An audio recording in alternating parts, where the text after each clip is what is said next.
दुनिया भर में महामारी फैल रही है, अकाल पड़ रहा है और चीन में भयंकर आपदाएं आ रही है। सही है। मुझे लगा था सीसीपी के पास परमेश्वर के विश्वासियों को पकड़ने की फुर्सत नहीं होगी और हम सुरक्षित हैं। लेकिन सीसीपी मेरी सोच से कहीं ज्यादा दुष्ट है। जितनी आपदाएं आ रही हैं उतनी ही गिरफ्तारियां हो रही हैं। सही है।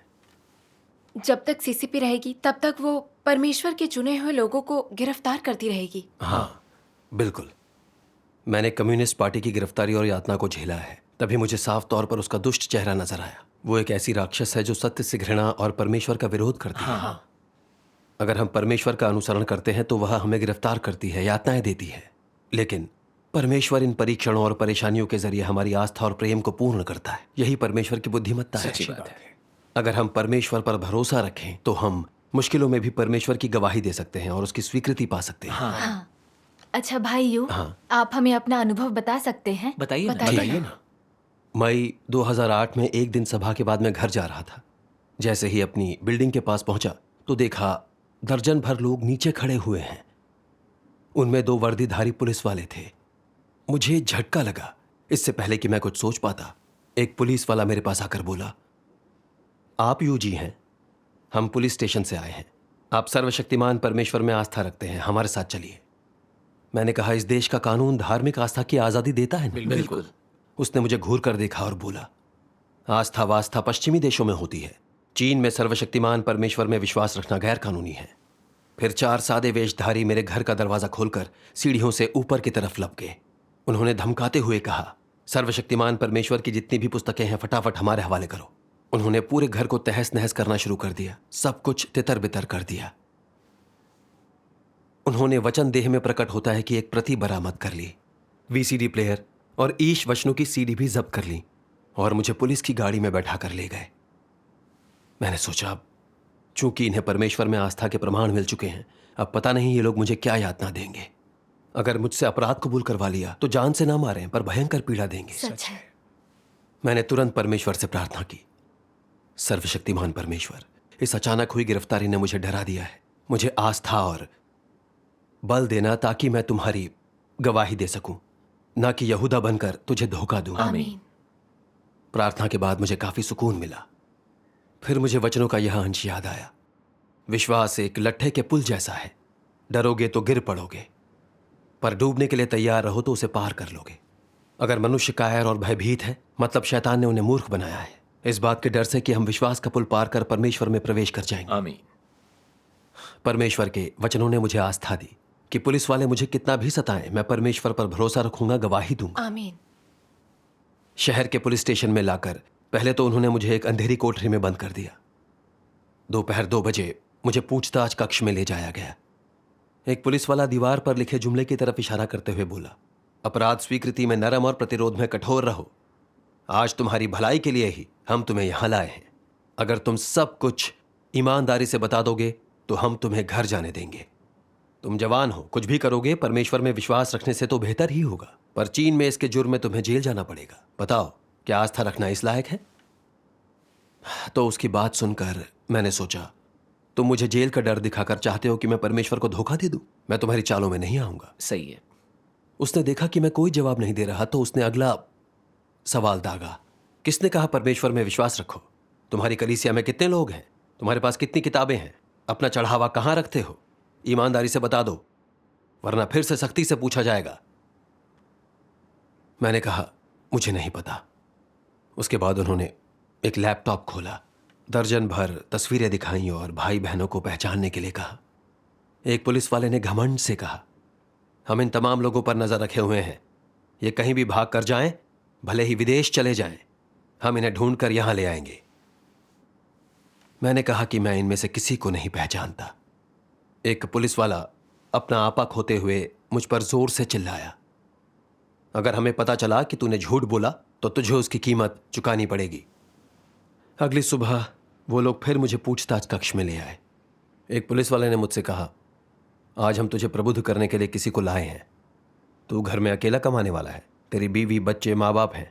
अगर तूने हमसे सहयोग नहीं किया तो हम तुझे अंदर कर देंगे, और तुझे पता है तेरे माँ बाप और बच्चों पर इसका क्या असर होगा।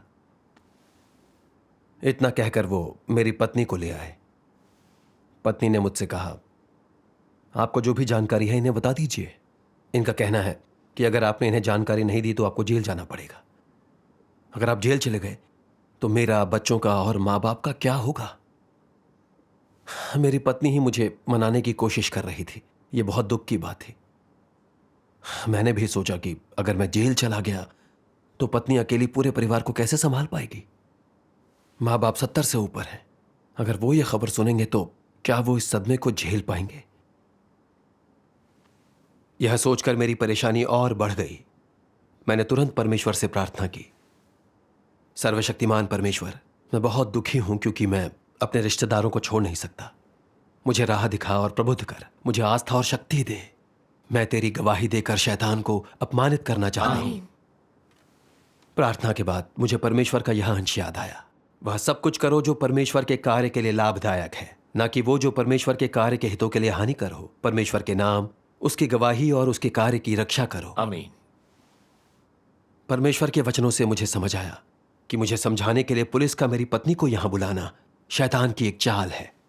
तो मुझे परमेश्वर के साथ ही रहना होगा, उसकी गवाही देनी होगी। आमीन। जहां तक माँ बाप और बच्चों की बात है, वो भी तो परमेश्वर के ही हाथ में है। तो मुझे परमेश्वर की संप्रभुता और व्यवस्थाओं का पालन करना चाहिए। आमीन। मैंने अपनी पत्नी से कहा, मेरा जेल जाना न जाना पुलिस पर नहीं, सब परमेश्वर पर निर्भर है। बिल्कुल। बिल्कुल। मेरी पत्नी फिर मेरे आगे गिड़गिड़ाई, इतनी जिद मत करो, आपको जो भी पता है पुलिस को बता दो और हमारे साथ घर चलो। पत्नी की बात मुझे बेचैन कर रही थी और मैं घर भी जाना चाहता था, लेकिन मैं सुख शांति और शरीर के सुख के लिए परमेश्वर को धोखा नहीं दे सकता था। खुद को बचाने के लिए मैं यहूदा नहीं बन सकता। सही है। जब मैं नहीं माना तो वह भीगी आंखों से लौट आई। ये राक्षस लोगों की कमजोरियों पर हमला करते हैं। हमें तोड़ने के लिए वो घर वालों के लिए हमारी भावनाओं का इस्तेमाल करते हैं ताकि हम परमेश्वर को धोखा दें। वो बहुत ही नीच लोग हैं। बिल्कुल। अपनी चाल को नाकाम होते देख एक पुलिस वाले ने गुस्से में मेरी गिरेबान पकड़ी और चिल्लाया, तुझे समझाने के लिए मैं इतनी मेहनत से उसे यहां लाया था और तूने मुझे उसका यह सिला दिया। उसने तड़ातड़ मेरे गाल पर थप्पड़ मारे। तमाचे इतने जोरदार थे कि दर्द से चेहरा जलने लगा और मेरे कान बज उठे। फिर उसने मेरी गिरेबान पकड़ी और मुझे जोर से पीछे धकेल दिया। मैं जमीन पर गिर पड़ा और जाने से पहले उसने मुझे 2 ठोकरें मारी। राक्षस। हैवान था। हालांकि मुझे चोट जरूर आई थी, लेकिन मैंने शैतान को शर्मिंदा कर दिया। मैंने तहे दिल से परमेश्वर का शुक्रिया अदा किया। परमेश्वर का धन्यवाद। मुझे जबान खोलता ना देख उस दिन दोपहर बाद 4 बजे मुझे छोड़ने से पहले उन्होंने 2000 युआन का जुर्माना लगा दिया। लेकिन उस वक्त घर में इतने पैसे नहीं थे। किसी तरह जद्दोजहद करके हमने वो पैसे जुटाए। मुझे लगा जुर्माना भरने के बाद पुलिस मुझे परेशान करना छोड़ देगी, पर मैं हैरान रह गया जब करीब 3 महीने बाद एक दोपहर मैं बाजार में सब्जी बेच रहा था कि मुझे पुलिस स्टेशन से बुलावा आया। कहा कि कोई छोटी मोटी बात है, पूछताछ के बाद जाने देंगे। जब मैं वहां पहुंचा तो उन्होंने कहा, पब्लिक सिक्योरिटी ब्यूरो ने नए आदेश जारी किए हैं। तुम सर्वशक्तिमान परमेश्वर के विश्वासी हो और हमें तुम्हारे घर से परमेश्वर के वचनों की पुस्तकें और सीडी मिली है और ये पक्के सबूत हैं। तुम एक शी जियाओ संगठन का इस्तेमाल करके कानून का उल्लंघन करने के दोषी हो। तुम्हें 1 साल की सश्रम पुनर्शिक्षा की सजा मिलेगी। उस समय 1 साल की सश्रम पुनर्शिक्षा की बात सुनकर जैसे मुझ पर बिजली सी गिर गई। अभी अभी तो मैंने जुर्माना भरा है और अब 1 साल की सश्रम पुनर्शिक्षा की सजा। कम्युनिस्ट पार्टी सचमुच बहुत घिनौनी है। पहले जुर्माना लगाया गया, फिर आपकी गिरफ्तारी हुई। ये कैसा कानून है? बिल्कुल। उस वक्त मुझे गुस्सा भी आया और चिंता भी हुई। मैं घर पर इकलौता कमाने वाला था। अगर मैं ही जेल चला गया तो बीवी बच्चों की गुजर बसर कैसे होगी? बिल्कुल सही है। मुझे यह भी पता था कि जेल कितनी अमानवीय जगह है। पता नहीं जेल के गार्ड और वहां के प्रमुख किस तरह की यातनाएं देते हैं। समझ में नहीं आ रहा था कि वह साल कैसे कटेगा। सोच सोच कर मेरी हालत खराब हो रही थी। मैंने परमेश्वर से प्रार्थना की, सर्वशक्तिमान परमेश्वर, ये हालात अचानक ही मेरे सामने आ गए हैं। मुझे 1 साल की सजा मिली है, मैं ये कैसे काटूंगा? मुझे शक्ति दे कि मैं कष्ट झेल पाऊं, कोई शिकायत ना करूं और तुझे धोखा ना दूं।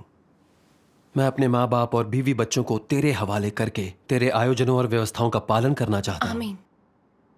प्रार्थना के बाद मुझे परमेश्वर के ये वचन याद आए, डरो मत, समुदायों का सर्वशक्तिमान परमेश्वर निश्चित रूप से तुम्हारे साथ होगा। वह तुम्हारे पीछे खड़ा है और तुम्हारी ढाल है। आमीन। परमेश्वर के वचनों ने मुझे आस्था और शक्ति दी। परमेश्वर ही सृष्टि करता है और हर चीज पर उसी का प्रभुत्व है। परमेश्वर के मजबूत साथ के रहते मुझे किसी का डर नहीं था। सही है। तो जेल का 1 साल तो कुछ भी नहीं था, और बाहर आकर मैं परमेश्वर में अपनी आस्था बनाए रखूं। परमेश्वर का धन्यवाद। मेरे माँ बाप और बच्चों की नियति भी परमेश्वर के ही हाथ में थी। मैं उसकी व्यवस्थाओं का पालन करने को तैयार था। आज्ञा पालन का निर्णय लेकर मुझे थोड़ी राहत मिली। परमेश्वर का धन्यवाद। दोपहर को 4 बजे पुलिस मुझे लेबर कैंप लेकर गई। जेल में पहुंचते ही गार्ड ने जेल प्रमुख से कहा, यह परमेश्वर का विश्वासी है, इसे मैं आपके हवाले करता हूं। जेल प्रमुख ने मुझे 10-12 घूंसे जमाए, जबकि गार्ड देखता रहा। इससे मेरी नाक और चेहरा सूज गए। फिर उसने मुझे सीधे खड़े होकर दोनों हाथों से अपने पांव छूने के लिए कहा और हिलने से मना कर दिया। 2 घंटों तक उसी मुद्रा में खड़े रहने से मेरा सिर दर्द करने लगा जैसे मेरी कमर टूट गई हो। पैरों में भी भयंकर दर्द हो रहा था। फिर आखिरकार आधी रात को मेरी टांगें सुन्न पड़ गईं और मैं वहीं ढेर हो गया। मुझे फिर से खड़े होने में 10 मिनट से ज्यादा का वक्त लग गया। 5 दिनों के बाद मुझे कारखाने में LED नेट लाइट्स बनाने का काम सौंपा गया। 3 महीने तक तो मुझे वह काम ही समझ में नहीं आया। अगर मैं अपने कोटे का काम पूरा ना कर पाता तो मुझे बुरी तरह से पीटा जाता। कई बार तो 5-5, 6-6 बार पीटा जाता। एक बार जेल प्रमुख ने मुझे बाथरूम में बुलाया, जबरदस्ती मेरे कपड़े उतरवाए और फिर एक लंबा बांस लेकर उसने मेरे नितंबों पर बार बार वार किया।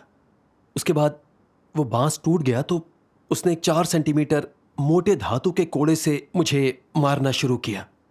उसने मुझे 20 कोड़े मारे होंगे। दर्द के मारे मैं सीधा खड़ा नहीं हो पा रहा था। मेरा सिर जोर से बाथरूम की दीवार से टकराया, जिससे मेरे सिर में अंडे के आकार का एक गोला सा बन गया। मार पड़ने से मेरे नितंबों पर हथेली के आकार जितने हिस्से में खून जम गया था। दर्द के कारण स्टूल पर भी नहीं बैठ पा रहा था, चलते समय लंगड़ा रहा था।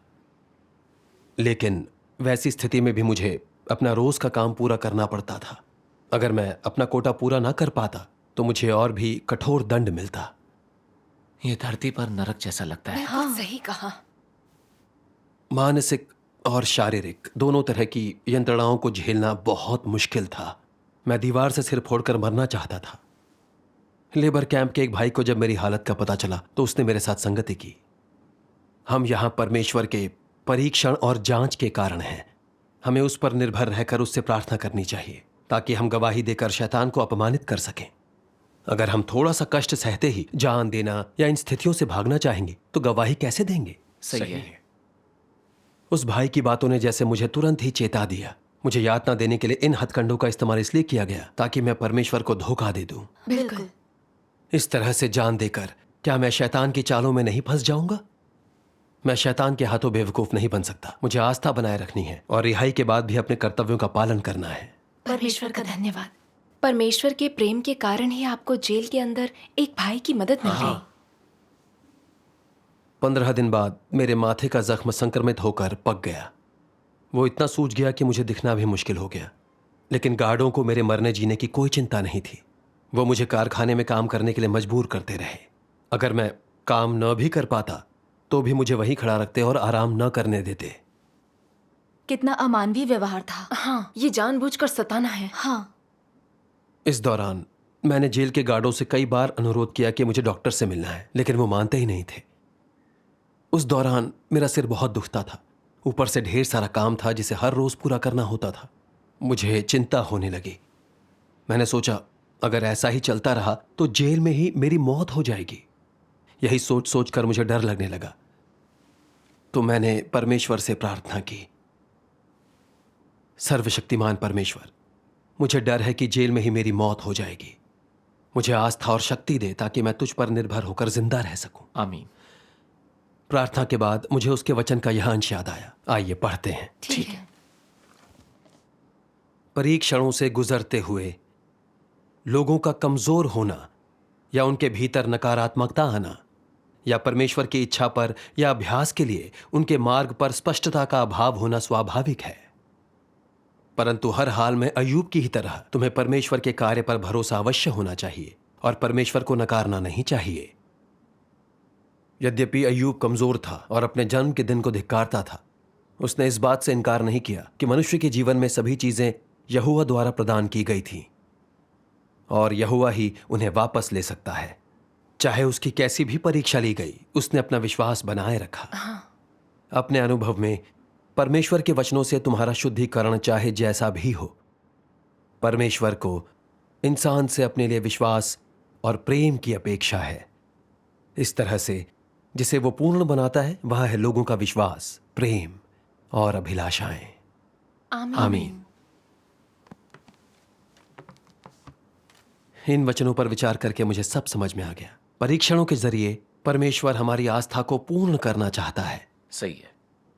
मुझे अय्यूब का ख्याल आया, कैसे परीक्षण के दौरान उसने अपनी दौलत, अपनी संतान, सब कुछ गंवा दिया था। उसके पूरे शरीर पर फोड़े हो गए थे, लेकिन परमेश्वर में उसकी आस्था थी। वह उसकी शिकायत करने के बजाय उसके नाम का गुणगान करता रहा। आमीन। परीक्षण के दौरान उसने परमेश्वर की गवाही दी। फिर मैंने अपने बारे में सोचा कि मैं तो थोड़ी सी बीमारी, पुलिस वालों का दुर्व्यवहार और शारीरिक कष्ट भी नहीं झेल पाया, और फिक्र करता रहा कि कहीं जेल में ही मर न जाऊं। मुझे एहसास हुआ कि मेरे अंदर बहुत कम आस्था थी। हर चीज पर परमेश्वर का प्रभुत्व है। मेरा जीना मरना भी उसी के हाथ में है। मेरा काम तो बस व्यवस्थाओं का पालन करना और अच्छी गवाही देना है। आमीन। जब मैंने आज्ञा पालन के लिए आस्था पाली तो परमेश्वर ने भी एक रास्ता खोल दिया।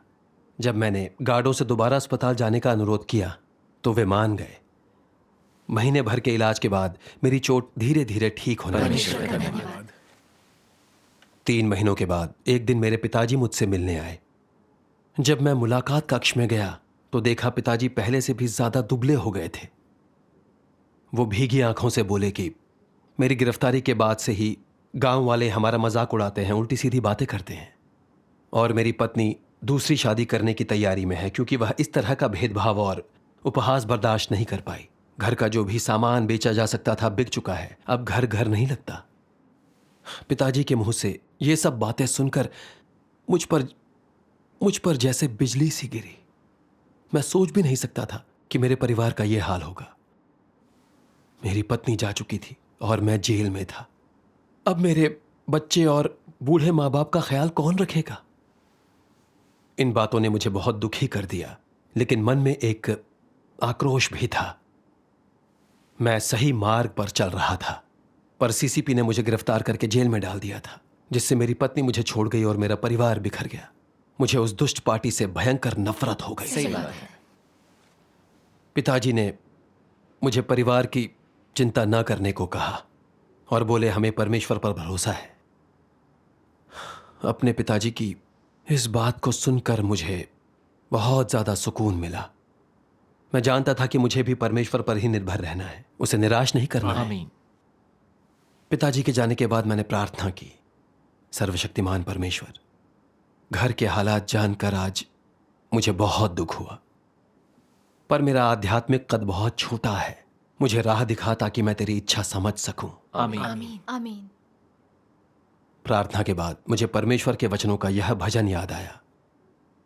你得为真理而受苦，为真理而献身，为真理而忍受屈辱，为真理而忍受屈辱，为得着更多更多的真理而忍受更多更多的苦难。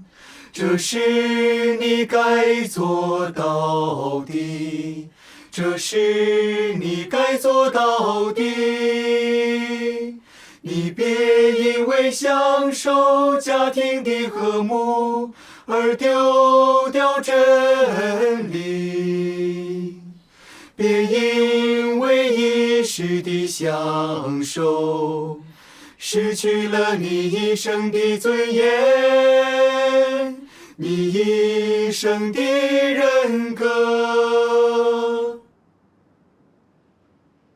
你应当追求一切美的善的事物，追求更有意义的人生的道路。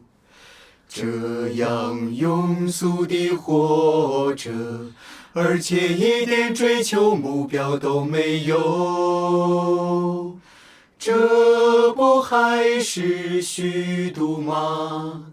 你能得着什么呢？你应当为一个真理而舍弃一切的肉体享受。你不应该为一点点享受而丢掉所有的真理。这样的人没有人格，没有尊严，没有人格，没有尊严，没有存活的意义，没有存活的意义。 आमीन। इस भजन को गाने के बाद मुझे बड़ी शांति मिली। हालांकि परमेश्वर में आस्था के कारण सीसीपी ने मुझे गिरफ्तार करके यातनाएं दी थी और मैंने अपना परिवार भी गंवा दिया था, लेकिन मैंने सत्य पा लिया था जो ज्यादा कीमती था। बिल्कुल। मुझे साफ तौर पर कम्युनिस्ट पार्टी की क्रूरता और दुष्टता देखने का भी अवसर मिला था और मैंने उसका वो राक्षसी सार पहचाना था जो परमेश्वर का विरोध करता है। उसी दौरान मैंने परमेश्वर के प्रेम का अनुभव भी किया। जब मैं ज्यादा पीड़ा में था और कमजोर था, तब उसके वचनों ने ही मुझे राह दिखाई, मुझे सत्य की समझ दी और मेरी आस्था मजबूत की। मेरा सत्य के लिए कष्ट झेलना किसी भी अन्य चीज से ज्यादा कीमती और सार्थक था। अगर मैंने इन परिस्थितियों का अनुभव न किया होता तो मैं ये असली लाभ न उठा पाता। सही बात है। सही बात है। जब मुझे इस बात का एहसास हुआ तो मुझे तकलीफ होनी बंद हो गई और मैं इस परिस्थिति के अनुभव को स्वीकारने के लिए तैयार हो गया। परमेश्वर का धन्यवाद। सजा पूरी होने पर मुझे अगस्त 2009 में रिहा कर दिया गया। रिहा करते वक्त पुलिस अधिकारी ने मुझे चेतावनी दी, अब तुम परमेश्वर में विश्वास नहीं रख सकते। अगर अब दोबारा पकड़े गए तो 3 साल के लिए अंदर जाओगे। मुझे सबसे पहले न्यायिक कार्यालय में रिपोर्ट करना है और हर महीने पुलिस स्टेशन में जाकर हाजिरी देनी है। रिहाई के बाद भी तुम्हें आजादी नहीं थी, तुम पर अभी भी नजर रखी जानी थी। हाँ। घर पहुंचकर मैंने देखा कि घर खाली पड़ा था, पत्नी जा चुकी थी और मेरा बेटा अपने दादा दादी के साथ रह रहा था। घर खाली पड़ा था, परिवार बिखर चुका था। यह देखकर मेरा कलेजा फट गया। फिर मेरी मां ने बताया कि मेरे जाने के बाद गांव में सीसीपी के लोग मेरे घर पर नजर रख रहे थे और गांव के पार्टी सचिव की पत्नी अक्सर मेरी मां का पीछा किया करती थी। स्कूल के अध्यापक भी मेरे बेटे के साथ भेदभाव और दुर्व्यवहार करते थे। कई बार बांस के डंडे से उसकी पिटाई की गई थी, उसके नितंब सूजे हुए थे। उन्होंने कहा, तेरा बाप परमेश्वर में आस्था रखता है, वो जिंदगी भर जेल में सड़ेगा। तेरी दादी आस्था के चक्कर में हर वक्त बाहर रहती है, हम यहां तुझे मार डालेंगे और किसी को पता भी नहीं चलेगा और ना किसी को परवाह होगी। यह सब सुनकर मैं भड़क उठा। मेरा अच्छा खासा घर था। सीसीपी ने मुझे इतना सताया कि मेरी पत्नी मुझे छोड़कर चली गई और मेरे माँ बाप और बेटे को इतनी परेशानियां झेलनी पड़ी। मुझे तहे दिल से इस दुष्ट पार्टी से नफरत है। बिल्कुल। परमेश्वर के वचन कहते हैं, हजारों सालों से यह भूमि मलिन रही है, यह गंदी और दुखों से भरी हुई है। धोखा देते हुए, निराधार आरोप लगाते हुए, क्रूर वार करते हुए, इस भुतहा शहर को कुचलते और लाशों से पाटते हुए प्रेत यहां बेकाबू दौड़ते हैं। सड़ांध जमीन और हवा में फैल गई है। इस पर जबरदस्त पहरेदारी है। आसमान से परे की दुनिया कौन देख सकता है? प्राचीन पूर्वज, प्रिय अगुआ, वे सभी परमेश्वर का विरोध करते हैं।